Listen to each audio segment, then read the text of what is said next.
நான் டாக்டர் தீபா, ஆதரவு சிகிச்சை மருத்துவர், பிஎஸ்ஜி மருத்துவமனை. ஸோ என்னோட பேஷண்ட்ஸ் வந்து ஒரு 5லேருந்து 10% வந்து வரும்போது என்ன சொல்றாங்கன்னா, ரொம்ப சோர்வா இருக்கு அப்படின்ற தொந்தரவுக்காகவே பார்க்க வராங்க. இதில வந்து இன்னொரு 5லேருந்து 10 விழுக்காடு வந்து மத்த சிம்ப்டம்ஸ்லாம் சொல்லும்போது அதோட சேர்ந்து வந்து சோர்வா இருக்கு அப்படின்னு சொல்றாங்க. ஸோ இந்த உடல் சோர்வு அப்படிங்கிறது ஜெனரலைஸ்டு வீக்னஸ் அப்படிங்கிறது ஒரு காமனா ஒரு 5லிருந்து 20% பேஷண்ட்ஸ்க்கு வந்து அந்த தொந்தரவுக்காக மருத்துவமனையில மருத்துவர்கள பார்க்க வராங்க. இந்த சோர்வு ஏன் வருது? இத எப்படி வந்து நம்ம வந்து நிவர்த்தி செய்யணும் அப்படிங்கிறத பத்தின காணொளி தான் நான் இன்னைக்கு பேச போறேன். நார்மலாவே நம்ம காலையில தூங்கி எந்திரிக்கும்போது நம்ம உடம்பு வந்து ஒரு விழிப்பு நிலைக்கு வரும்.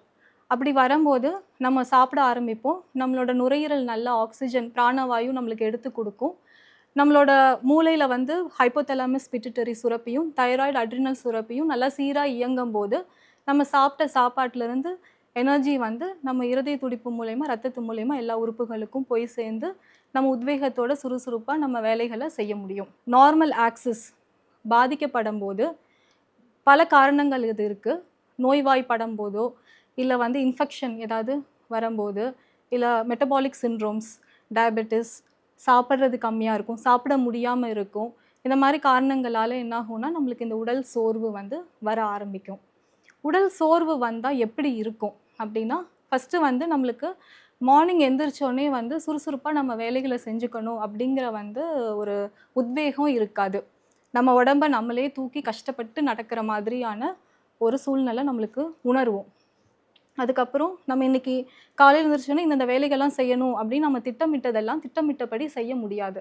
நம்ம வேலைகள செய்யறதுக்கு இன்னொருத்தங்கள எதிர்பார்த்து நம்ம இருப்போம். நல்ல தூக்கம் இருக்காது. ஞாபக மறதி வர ஆரம்பிக்கும். இதுக்கு மேல நோய் எதிர்ப்பு சக்தி கம்மியாகும். நம்மளுக்கு ஒரு புத்துணர்வு இல்லாத மாதிரியும், மன சோர்வும் அதோட சேர்ந்து வரலாம். அப்போ நம்ம உடம்புல வந்து நல்ல ஆகாரம் இல்ல, ரத்த சோகை இருக்கு, உடல் நோய்கள் இருக்கு அப்படிங்கும்போது இந்த சோர்வு கூடயே வரும். ஸோ சோர்வு அப்படிங்கிறது வந்து ஒரு தன்னிச்சையான நோய் இல்ல, மத்த நோய்க்கான ஒரு சிம்ப்டமா தான் நம்ம வந்து அத பார்க்குறோம். ஸோ இது இருக்கும்போது நம்ம வந்து அது சரி செய்யணும் அப்படின்னா, என்ன காரணங்களால அந்த சோர்வு வந்தது? ஒரு நோயாலயா? இல்ல நம்மளோட ஆகாரம் கம்மியாகிறனாலயா? சத்தான ஆகாரம் எடுக்காதனாலயா? நல்ல தூக்கம் இன்மையா? இந்த மாதிரியான ஃபர்ஸ்ட்டு காரணங்கள கண்டுபிடிக்கணும். காரணங்கள கண்டுபிடிச்சு அத நிவர்த்தி செய்யும்போது சோர்வு போகும். 2வது எப்ப அது பிரச்சனைன்னு கண்டுபிடிக்கிறது? ஒரு நாள் நீங்க நல்லா தூங்கல, நெக்ஸ்ட் டே டயர்டா இருக்கு. அப்பன்னா அது வந்து பயப்பட வேண்டாம். அது ஒரு நார்மல் மெக்கானிசம். நீங்க உங்களோட ரொட்டீன்ஸ மாத்திட்டீங்க, நீங்க டயர்டா இருக்கீங்க.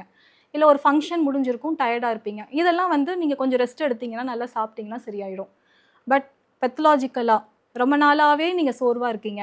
நல்லா சாப்பிட முடியல, தூக்கம் தடப்படுது, சோர்வும் இருந்துட்டே இருக்கு. அப்பன்னா நீங்க கண்டிப்பா வந்து அது எதுனால அப்படின்னு ஐடென்டிஃபை பண்ணி, காஸ் அத ட்ரீட் பண்ணதுக்கு மேல பெர்சிஸ்டென்ட்டா இருந்ததுன்னா, கொஞ்சம் மருந்துகள்லாம் அதுக்கு எடுத்துட்டு, இந்த சோர்வ வந்து நம்ம குணப்படுத்த முடியும். ஸோ சோர்வு அப்படிங்கிறது வந்து ஒரு சிம்ப்டம்.